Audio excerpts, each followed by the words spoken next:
And this day is the day on which you are reaping the fruits of your hard work. And I am extremely happy to be part of that day amongst you. In fact, you are now stepping into the professional world. All these years you have been under the shadow of somebody, either under the shadow of your parents or under the shadow of your college or your well-wishers. But now you have been thrown into the world and you have to meet the challenges on your own. And the colleges and the university have done their best in giving the best education to you. In fact, it is said that the best investment that a society can make on the future generation is on education. And we have to thank the management of this college with gratitude for having chosen to invest in education and to educate all of you, and you should pass out of this college with gratitude. By this time, some of you might have joined your jobs in the industries, some of you may be pursuing your higher studies, some of you might have become entrepreneurs. So in this 1 year, you must have experienced what is adequate in you and what is not adequate in you. In the engineering colleges and the universities, you have been taught the fundamentals, you have been taught the concepts, you have not been taught to be an expert in any field, but you have been shown that these are the kind of areas in which you have to excel. And this is the fundamental knowledge. You must have taken full opportunity during your studies.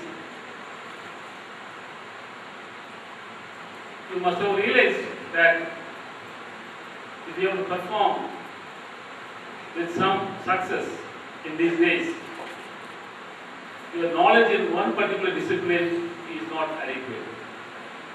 You need to develop skills and acquire knowledge in various areas of allied fields of your specialization. If you are an electronics engineer, it is not enough that you know only electronics engineering. You need to know some of mechanical, some civil, some computer science and physics, chemistry, and so on. And you need to know also economics, sociology, if you have to be a successful engineer wherever you are. So it is basically what we understand is that you need to have multidisciplinary knowledge. So your approach should be multidisciplinary. You should always be open-minded to receive knowledge wherever it is, whichever field of specialization it is. Most of the time, we tend to feel that we are an engineer specific, particularly I am mechanical engineer, I am civil engineer, and I know only this much. And we have resistance to learn something associated with what we are supposed to learn. Unless our mindset is open to receive knowledge in all the allied fields, it is not possible for us to become a successful professional, whether you are an industry or an entrepreneur or wherever you are. If you are to be successful, you have to be having, these days you have to be having a multidisciplinary mind. In fact, it is said that the illiterate are not those who cannot read and write, but those who cannot learn, unlearn and relearn. So unless we learn new things, we will become illiterate. And we are, in our country, we are struggling to become literate. Literate means read and write. We are not even, 60% or 70% average, I'm saying. In Kerala, maybe 100% literate. Literate means they know how to read and write. It is not that they are experts in anything, but they know how to read and write. In Tamil Nadu also they say they are using 100%, we know how to read and write. But national average is anywhere between 60 to 70. So, that is reading and writing. But in 21st century, the definition of illiterate is changing, and those who cannot learn new things will be called illiterate. And what is its effect on us? We will not be able to be a successful professional, and even if we want to contribute effectively, it may be difficult. And we should have creative thinking, and they have to come out with innovative products. For all this, you need multidisciplinary approach. And we are very happy that youngsters have this mindset, and they are willing to learn new things. People like us only have inhibitions to learn more and more, on different areas. But you have realized that we are very happy that you have realized that you need multidisciplinary knowledge, and you are also youngsters, you are daring to go in any field, and you take decisions quickly because you don't have the baggage of the history with you, and it doesn't limit you. It seems Einstein has contributed enormously when he was young, but when he became old, when he was becoming old, even though he had experience of long years, he had very knowledgeable people around him, and he had collaborations with all the scientists all over the world, but still his contributions were less than 50% of what he has achieved during his young days. And he says that it is because during young days only you take decisions without minding for the past. The creative thinking comes in you in the young age only. When you become old, a lot of concerns about their job security, their children, etc., they think about, and therefore such far-reaching ideas do not occur to the elders. But youngsters are daring to go, and we are very happy, and we depend on you in future. Actually, I want to give a message to you. The message is now global warming. You also must have realized when you are doing your profession that people talk about energy, environment, ecology, and so on. So wherever you work, you have to be conscious about the saving energy. Technology should be environment friendly, eco-friendly. But unfortunately, in order to create that kind of, because we are not sensitive about these issues, this global warming problem has come up. And all of you know why global warming is taking place. Even though Earth's atmosphere by nature is allowing sunlight on the earth, and it's obstructing the ultraviolet rays which are detrimental to the human health, but allowing the heat to come to the earth, and it also allows the heat to get out of the atmosphere and regulating the temperature. Because of human activities, the carbon production that we emit, the temperature that is supposed to go out of this atmosphere is trapped inside the atmosphere, and therefore global warming is taking place. Who is responsible for all this? All of us are responsible. Because why we produce carbon, which is detrimental to our own life.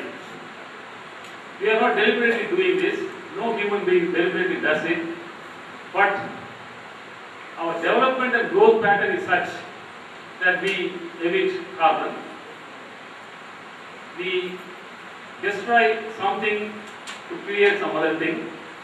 We create buildings for which we have to destroy. There somewhere we have to take the material out of the earth. And we produce, manufacture cars taking the metals from the earth. But we are legitimate in all these activities. We need houses, we need buildings, we need cars, we need everything to live happily and comfortably. But still, what is missing in us perhaps is that we are not very conscious about the degradation that this kind of development and growth is going to cause to our environment and to all of us. Whether we are in India or USA or Europe or wherever you are, the development is taking place keeping in mind that this is my place. I am having the right to develop this in this way. I have the right to buy 5 cars, 10 cars. I have money, so I can buy 10 cars. I have money, I can build a palace to be only 2 people will be living, but they will build a palace for living 2 people. Why should 2 people live in a palace?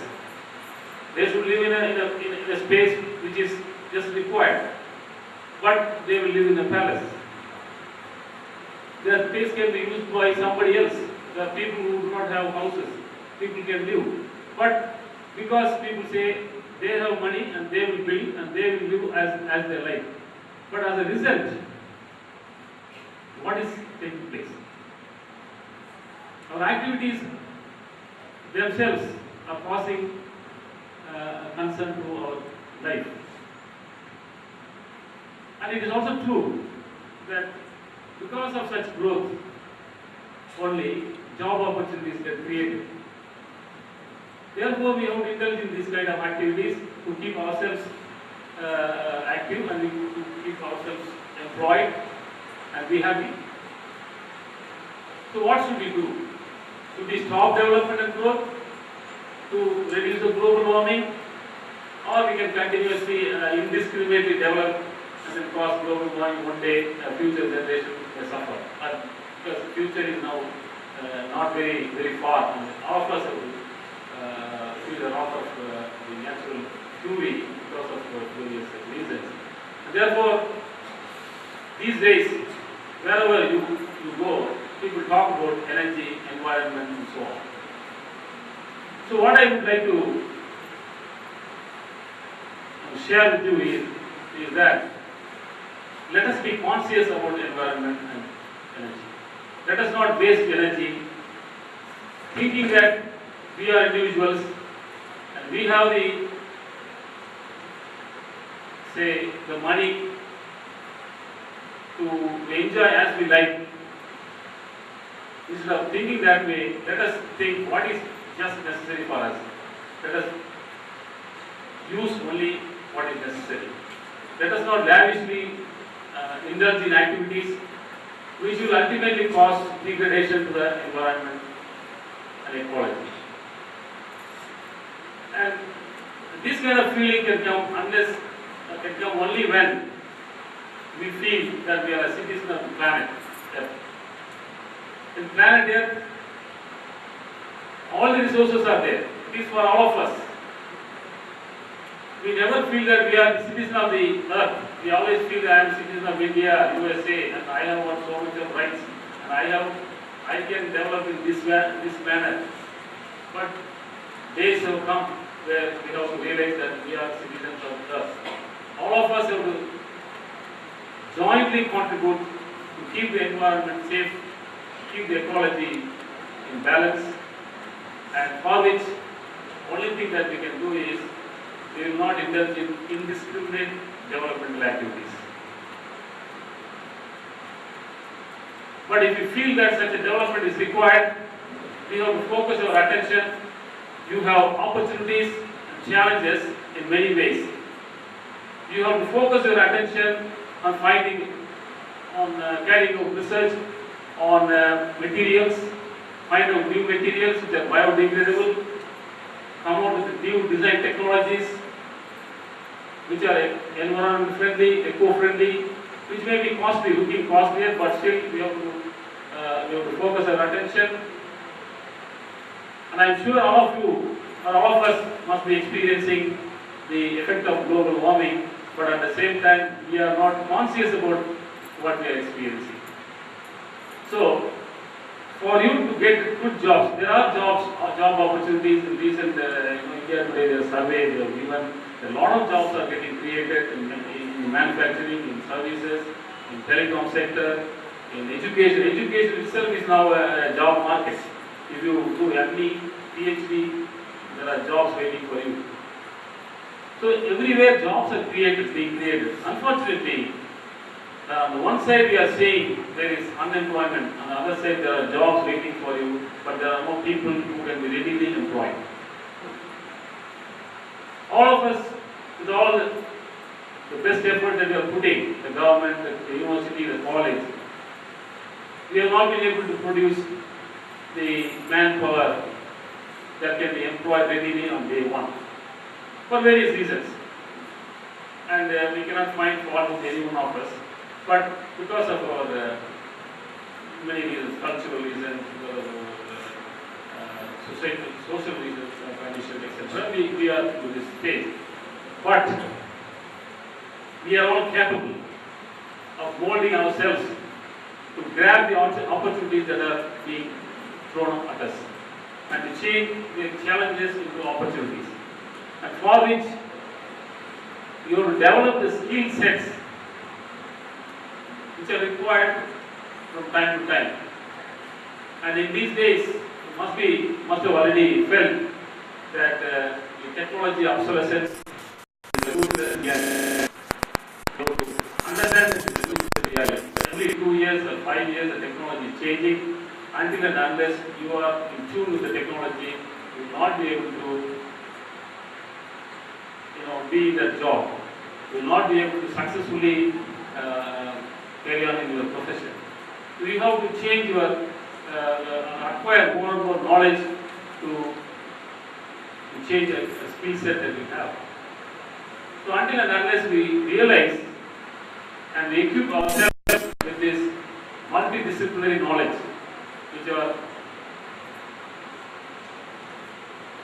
which have consciousness about energy, environment, ecology, we won't be able to come out with a creative idea. We have to see any product, the highly skilled work can be done by very few people. For example, in electronics and communication, electronics, the chip manufacturing requires machineries, precision equipments, for which a lot of investment is required. There are people who can invest, and to come out of the chip, very few good scientists and engineers and technologists are there. But to add value to those products, with those chips, to make products. Chips means integrated circuits, I'm saying. To make products. And how to make products?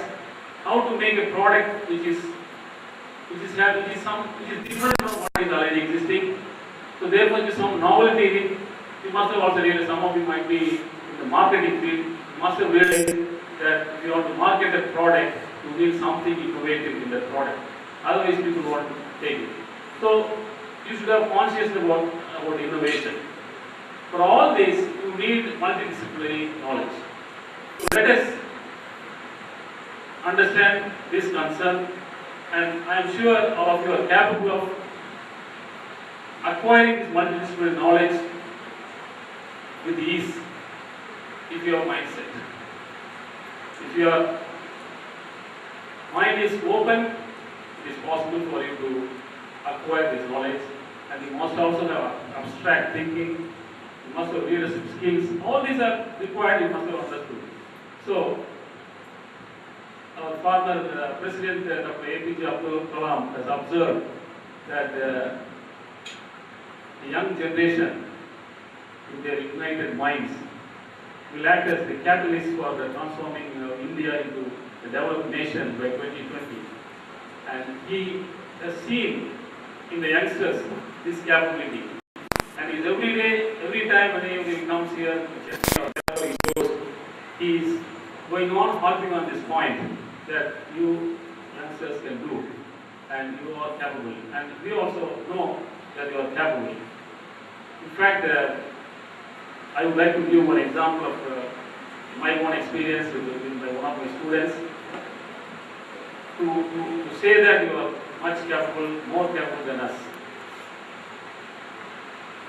Some 10-15 years back, perhaps in 1994, one of my students, PE students, came to me and told me that I want to do a project with you in an area called ATM network, asynchronous transfer mode networks. I have specialized in communication, digital communication and spread spectrum techniques. Even though networking is an allied area of my specialization, I didn't know much about the ATM networks. And that student came to me and told us, I want to do a project in this area. I told him, I do not know much about this. He said,